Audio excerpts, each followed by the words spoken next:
Hey everybody, I'm Ashleigh Banfield and this is Drop Dead Serious. It has been a day. Two guys, and you might not think that they're similar, but I sure do. Luigi Mangione was in a hearing in New York, and Tyler Robinson was in a hearing in Utah. They don't look a thing alike, and they're probably not the same politically, but I have to say both of them are accused of writing menacing messages on bullets and firing said bullets into targets they didn't like. So they are very similar. And I am curious to find out if the legions of lovers of Luigi, boy, that's alliteration, are going to turn out for Tyler, right? Because Tyler had a cause. He didn't like right-wing politics, and there are plenty of left-wingers out there who feel the same way. Is he going to have the Free Luigi movement outside of his court hearings, or is he not handsome enough? Is he not as handsome as Luigi? How much of Luigi's Free Luigi moment is about Luigi being a fox? Look, a lot of us have had our healthcare hassles. I am one of them. I am mad as hell, but I am going to take it because I'm not going to assassinate someone because I'm frustrated with what they do. And I've heard the arguments out there at CrimeCon. Lots were made, very, very lucid arguments saying, well, healthcare, when you deny and depose and all the rest, it leads to death, and that's a form of murder. Legally, it's not. Sorry.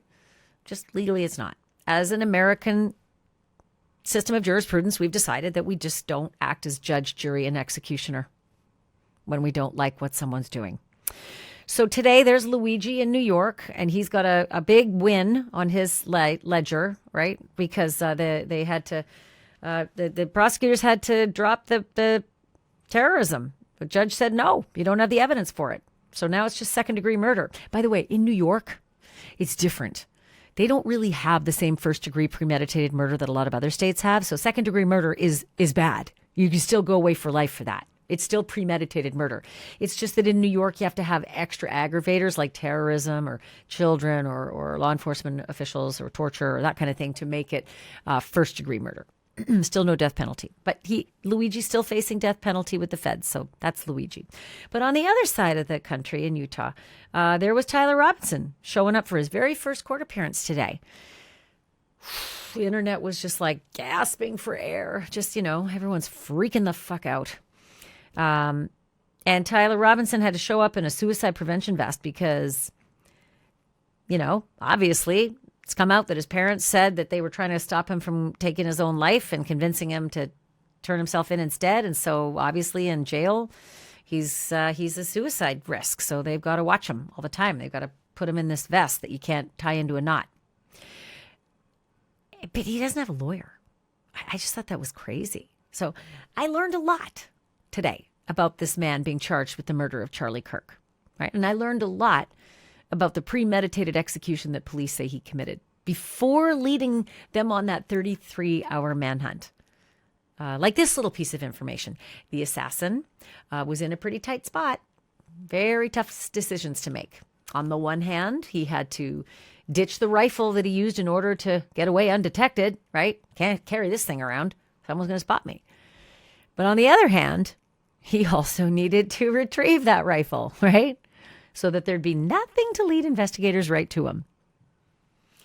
So he got the first part right. He ditched the rifle and he got away for 33 hours.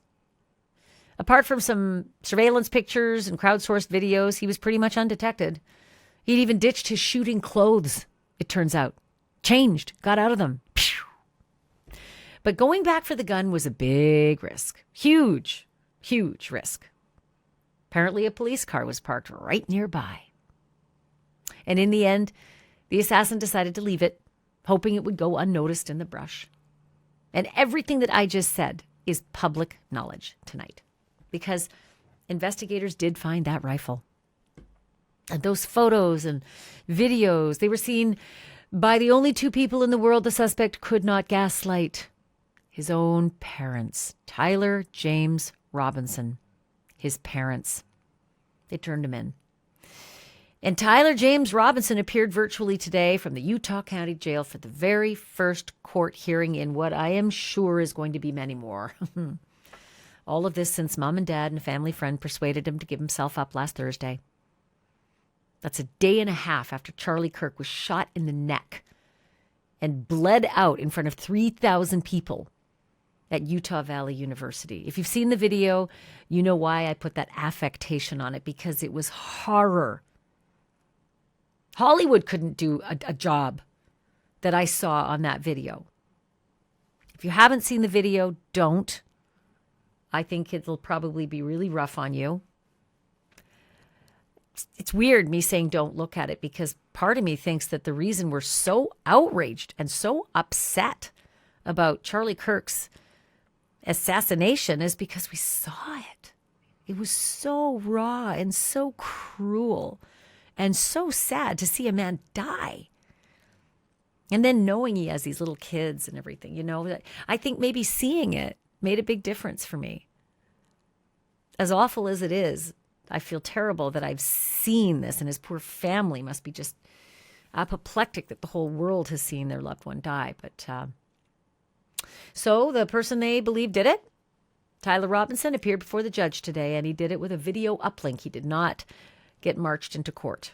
And he had on that green suicide prevention smock.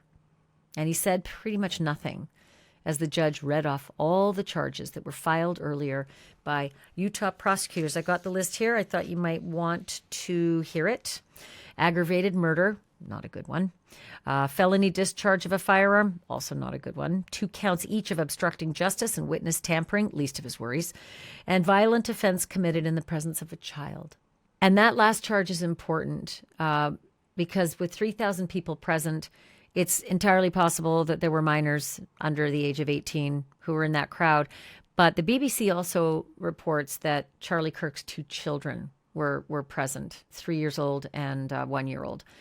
I don't know that to be true. There's not a lot of reporting on that, but there is. The BBC, the Economic Times have both reported that fact. So there are 2 counts of violent offense committed in the presence of a child, and maybe that pertains to Charlie Kirk's 2 own children. And with these charges came a breathtaking 10-page account of all of the evidence that they've gathered in just the past 5 days.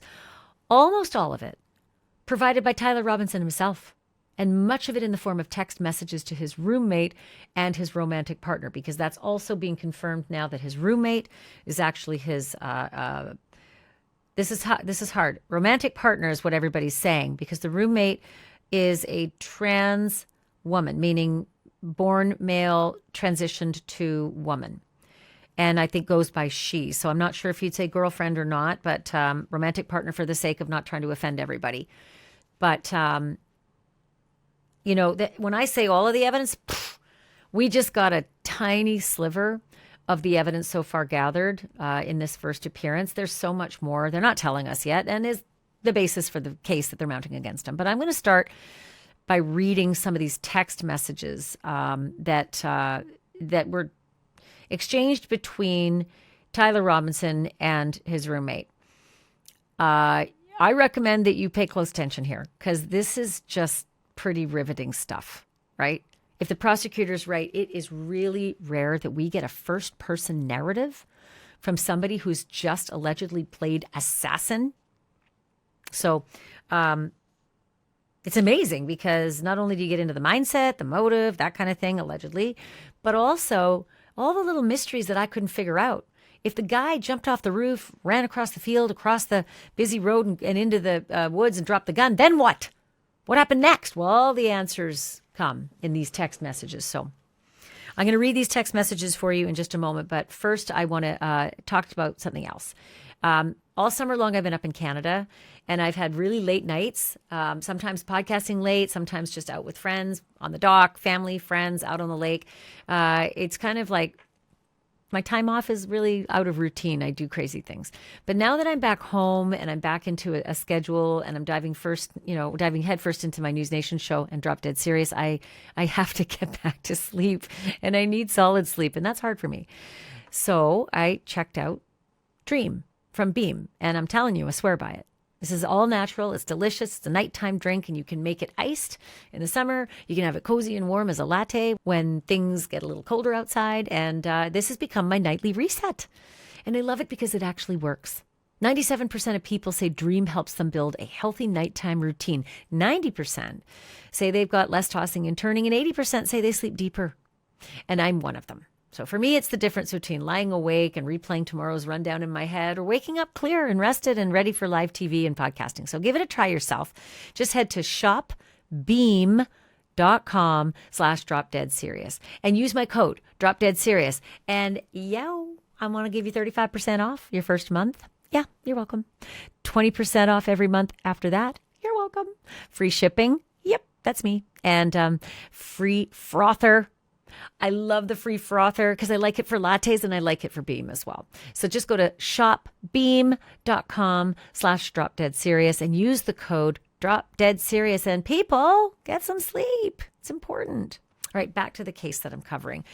On the night of the killing of Charlie Kirk. So you can imagine now, allegedly, Tyler Robinson is on the run. He's in hiding. And he gets on the machine and starts texting his roommate. So let me read these for you. Starts off with Robinson saying, "I'm still okay, my love. I am stuck in Orem for little while longer yet. Shouldn't be long until I can come home, but I got to grab my rifle still. To be honest, I had hoped to keep this secret till I died of old age. I'm sorry to involve you." Roommate answers, "You weren't the one who did it, right?" Robinson answers, "I am. I'm sorry." Roommate says, "I thought they caught the person." Robinson, "No, they grabbed some crazy old dude, then interrogated someone in similar clothing. I had planned to grab my rifle from my drop point shortly after, but most of that side of town got locked down. It's quiet. Almost enough to get out, but there's one vehicle lingering." Roommate says, "Why?" Robinson answers, "Why did I do it?" Roommate says, "Yeah." Robinson, "I had enough of his hatred." Presumably he's talking about Charlie Kirk at this point. "Some hate can't be negotiated out. If I'm able to grab my rifle," just sort of, boom, he's just gone back to grabbing the rifle. He's not explaining why he allegedly just murdered a man in cold blood, and the roommate's apoplectic about it. He's back to the rifle. Okay, so if I'm able to grab my rifle unseen, I will have left no evidence. Going to attempt to retrieve it again. Hopefully they've moved on. I haven't seen anything about them finding it. Roommate, how long have you been planning this? Robinson, bit over a week. I believe I can get close to it, but there's a squad car parked right by it. I think they already swept that spot, but I don't want to chance it. Robinson continues, I'm wishing I had circled back and grabbed it as soon as I got to my vehicle. That's interesting to me. So we went through the woods, dropped the gun, allegedly, and got to his vehicle. I'm assuming it's that gray Charger, right, that people were saying he arrived to campus in that day. So we got to his vehicle. I'm worried what my old man would do if I didn't bring back Grandpa's rifle. IDEK. I don't even know if it has a serial number, but it wouldn't trace to me. I worry about prints. I had to leave it in a bush where I changed outfits. Okay, that's big to me. Trying to figure out, how did this guy get away? But if these texts are true, and if prosecutors are right, he's told his roommate, I went into those woods, I dropped that rifle, and I changed my clothes, and I came out of those woods and went to my car. So then he goes on to say, didn't have the ability or time to bring it with, meaning the rifle. That makes perfect sense, right? If he's wandering around after an execution, people are going to be looking for someone with a rifle. So interestingly, I thought he broke that rifle down because that kind of a rifle can break down, and put it in the backpack, meaning he would not be carrying a rifle. But maybe he didn't have the ability to break it down. Maybe he didn't know how to break it down. He does have some gun knowledge because his mom and dad took them to an uncle's army base, military base. And there's lots of pictures on Mom's Facebook of them, holding very, very dangerous weaponry and sort of on the ground, positioned at what looks like some kind of 50 cal gun of some kind. So it's not like they don't know guns. But he said, I didn't have the ability or time to bring it with me. I might have to abandon it and hope that they don't find prints. How the fuck will I explain losing it to my old man? Only thing I left was the rifle, wrapped in a towel. Remember how I was engraving bullets? The fucking messages are mostly a big meme. If I see, quote, notices bulge, UWU, end quote, on Fox News, I might have a stroke. All right, I'm going to have to leave it. That really fucking sucks. So there he is in these text messages saying the stuff that he was writing on the bullets was supposed to be funny. And oh my God, what happens if it's on Fox News? Oh boy, this is a meme. I think that, that one that was notices bulge, he says UWU, but I think it's supposed to be OWO, meaning eyes bulging. And I think notices bulge was from a gaming expression. All right, the text continues. Judging from today, I'd say Grandpa's gun does just fine. I don't know. I think that was a $2,000 scope. And it's like he's got a sideways emoji. It almost looks like evil winking. Like he doesn't think this is very serious at this point. Meanwhile, this roommate has not texted back. Like this is just the last thing the roommate said was, how long have you been planning this? And Robinson's been going on and on. I don't know how many texts it is, but the roommate's not getting back to him. And then Robinson says this, and this is so important. Delete this exchange. It's important because obstruction of justice is delete this exchange.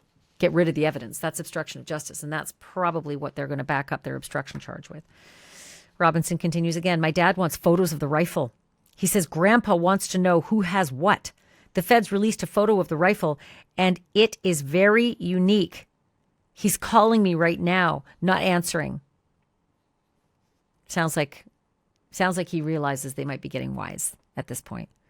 Roommate's still not responding, not at least that the evidence shows that they released today. Robinson then says, since Trump got into office, my dad has been pretty diehard MAGA. Then Robinson says again, I'm going to turn myself in willingly. One of my neighbors here is a deputy for the sheriff. I think there's quite a bit of time that's passed between these text messages. They've all been dumped out at once, but one big, huge chunk in the court document. So I can't tell you what's in between a lot of these messages and how many pauses there are, how long between texting to this roommate. But at this point, I'm going to turn myself in willingly. One of my neighbors here is a deputy for the sheriff. That sounds like he's made it back home. This sounds like it's maybe 33 hours later. And Robinson says to his roommate, you are all I worry about, love. And now the roommate does respond and says, I'm much more worried about you. And Robinson says, don't talk to the media, please. Don't take any interviews or make any comments. If police ask you any question, ask for a lawyer and stay silent. Okay, that one's interesting. I think that's also the basis for another obstruction charge. But as I dig into those statements, don't talk to the media. There's nothing illegal or obstructionist about that. Don't take any interviews or make any comments. If he's meaning the media, again, that's safe. If any police ask you questions, ask for a lawyer and stay silent. That may not be obstructionist because it's advice that you have the right to remain silent. You don't ever have to talk to anybody if you don't want to, but they may use that against him as obstructionist, right? Because they've got a couple of those obstruction charges. So that long exchange began, according to the state, when the roommate was ordered by Tyler Robinson to look under his computer keyboard where the roommate found a note. And that note reads, I had the opportunity to take out Charlie Kirk, and I'm going to take it. I mean, as evidence goes, doesn't get more slam dunk than this, right? Could a defense attorney try to suggest that this roommate is trying to frame Tyler Robinson? Pretty hard, because he had his phone in his front pocket. The person who was photographed, the perpetrator who was photographed in the stairwells, right? The one they were looking for who the perpetrator was. He had his phone in his front pocket. And in one of the photographs and videos, he stops at the top of one of the stairwells in the tunnels and uses the phone. So there's going to be evidence of that particular phone pinging. And he's on video as it's pinging, right? It's all timestamped, right? So they're going to have Tyler Robinson in the location where the photograph shows him and the video shows him. making these communications. And presumably each one of these texts will be located as well. A little hard to frame somebody else who's, back home, hours and hours away. Frankly, I'm not exactly sure where his home is. I know where his parents' home is, and that's hours and hours away. But where the roommate's home is, I don't know. And where his, Tyler Robinson's home is. But pretty hard to mount that argument when there's just this digital footprint, right? Ask Brian Kohberger. Okay, as for the rifle, prosecutors said they recovered DNA that is consistent with Tyler Robinson's. Trigger. Finger on the trigger. I think I told you a couple days ago, I don't know a marksman who doesn't say he doesn't sweat. Even when you're just doing, target practice. Microscopically sweating, right? And if you think about getting on a sight, your fingers on the trigger, your face is on the gun, your eyes right next to the sight, maybe even your cheek.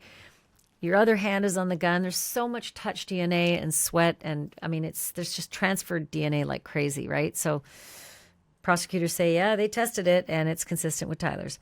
So court hearing. Today, the only thing that was really decided was to hold another court hearing. And that's going to be September 29th. I thought this was so bizarre. But he didn't have a lawyer. It's been 5 days since he was arrested. He does not have a lawyer yet. There was a guy who was standing up there who said to the judge, and I'm going to just paraphrase, "Hi, I think I'm here, but I'm not on the record as an attorney for him.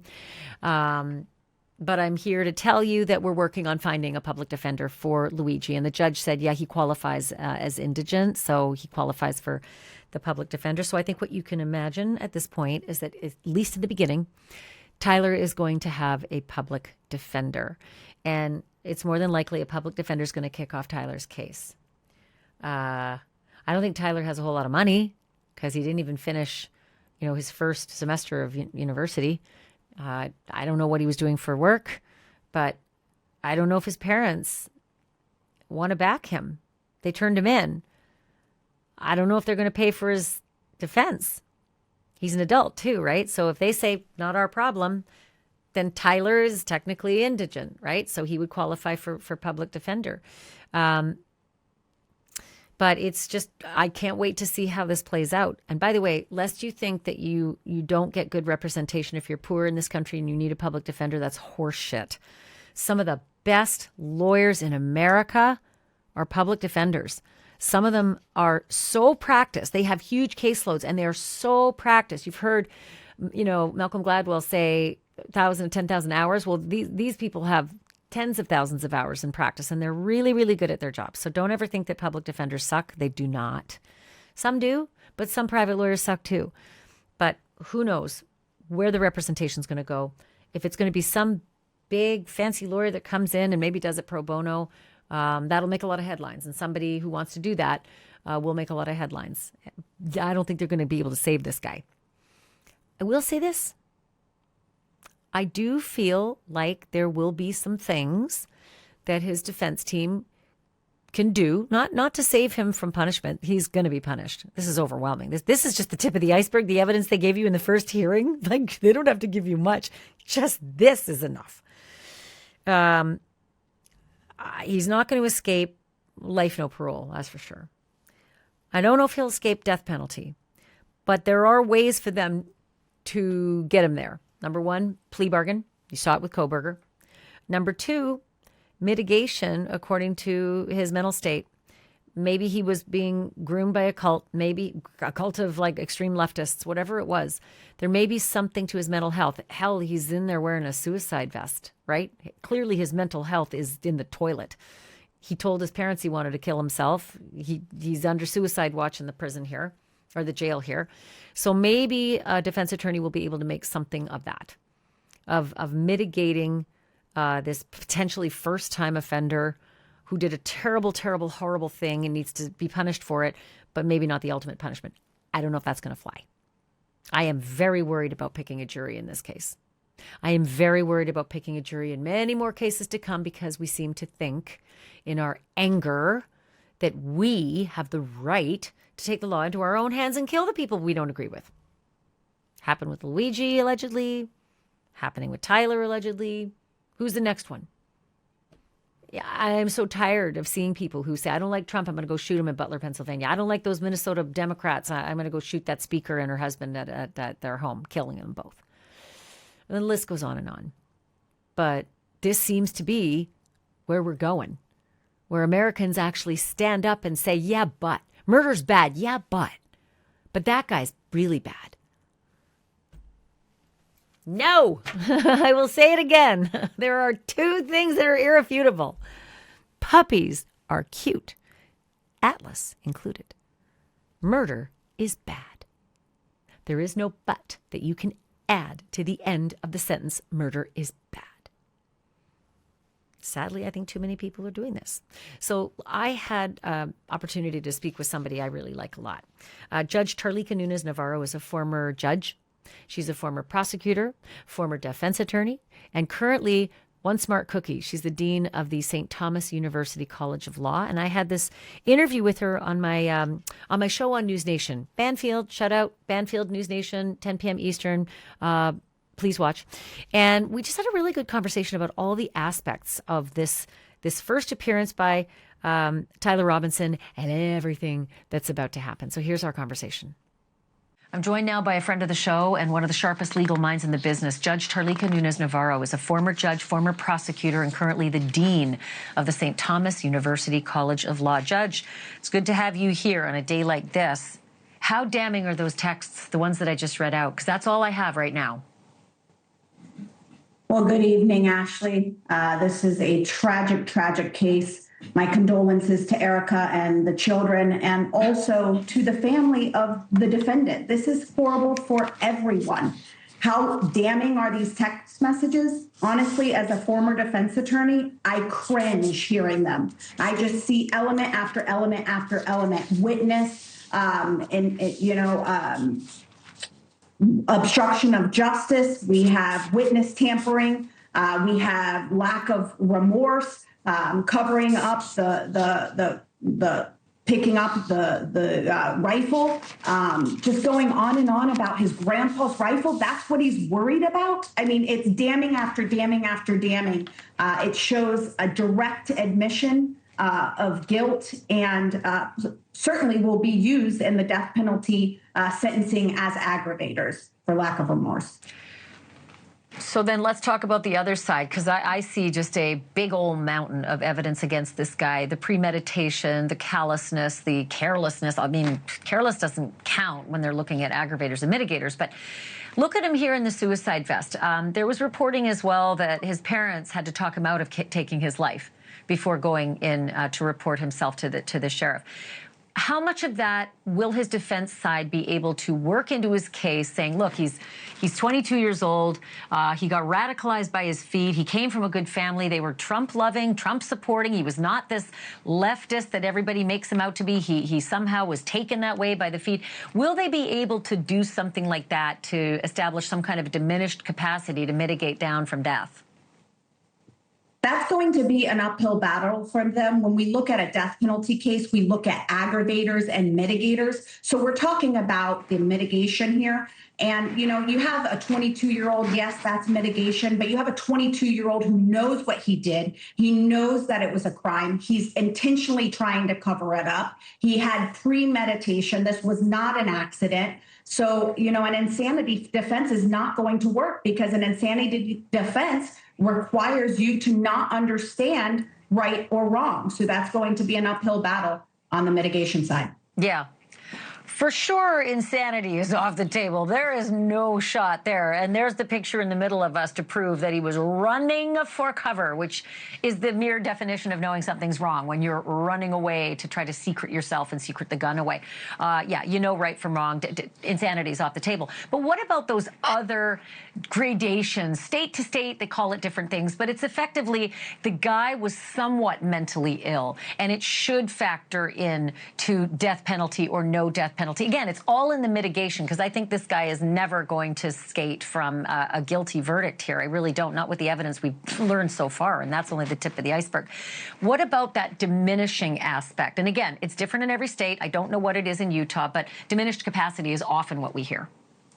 Yeah, I mean, we're going to hear about it. That's all the defense really has. as a prior defense attorney, we can't pick our facts. So they have really nothing else to utilize in the mitigation. This is a damning case. There's a ton of evidence, and the mitigation is going to be slim, and they have to use the fact that he is very careless, but at the same time he was incredibly premeditated. The intent was there, the motive was there, and it's going to be an uphill battle on diminished capacity, I have to tell you. Let me ask you something, Judge. Are they going to more than likely have his own family members testify against him? Because that would be one of the most, as a mom, that would be the most painful thing to see, bringing family members in to point the finger. Like I said, this is a sad case for both families, all families involved. I imagine that the family will be subpoenaed to testify, and they will have to come in. They may be hostile, but it doesn't appear so. The parents convinced him to turn himself in, and they did the right thing here. And I think they will be called as witnesses and have to testify against their son, yes. It's easy for us to say they did the right thing, but as a mother, you sort of put yourself in those shoes and think, could I turn my son over to the state for an execution? It's hard. And I don't know where our viewers are. We're all over the map in our politics in this little crime community that we have on this program. And it doesn't matter what your politics are. I feel for Brian Koberger's family. They weren't the killers. I feel for this guy's family. I feel for Luigi Mangione's family. The families of, of people who either did or are alleged to have done terrible things didn't do those things, and yet they find themselves in the worst predicament and the most painful, situation. So in that respect, that's why I said it would be painful to see a mother or a father having to come into court and point at their son, no matter what, he's accused of. Last quick question. A lot of people are saying the roommate has exposure, and the fact is that this guy texted to his roommate, remember when I was engraving the bullets. Can you set the record straight on what your duty to respond is as a basic civilian, not a public figure, not a teacher, not a government employee, just a roommate? Do you have any duty to call police if you see someone engraving bullets? Absolutely. You have a duty. Hear something, say something, see something, say something. As soon as those text messages came through, he had a duty to call the police department. That was made very clear by the governor of that state and the police and the investigators. And, I think he did the right thing from what I can tell. I think he did notify the police. He handed over his text messages. He did not conceal them. And so I do not believe he will be charged. I believe he fully cooperated. Yeah, that's what I mean. I mean, morally, yes, of course, we all have a duty. Legally, I don't think you can be charged unless you're, again, a public official. You have a duty to respond to something like that looks like imminent danger, is ahead of you. But for that roommate, the texts look to me like the roommate was pretty damn shocked. Is this really you? Question mark, question mark, question mark. I mean, I think that's pretty strong evidence. Judge, it's really good to have you. I'm so sad about where we are as a nation and how some people celebrated this death and how others celebrated the death of Brian Thompson, the United Healthcare worker. I'm so tired of vigilante justice and those who support it, because there's no end to it. Once you jump in that bin, anybody's game, If your message isn't palatable, well, then the next guy apparently is okay to perform the judge, jury, executioner duties, and that's really a sad state. I appreciate you being here.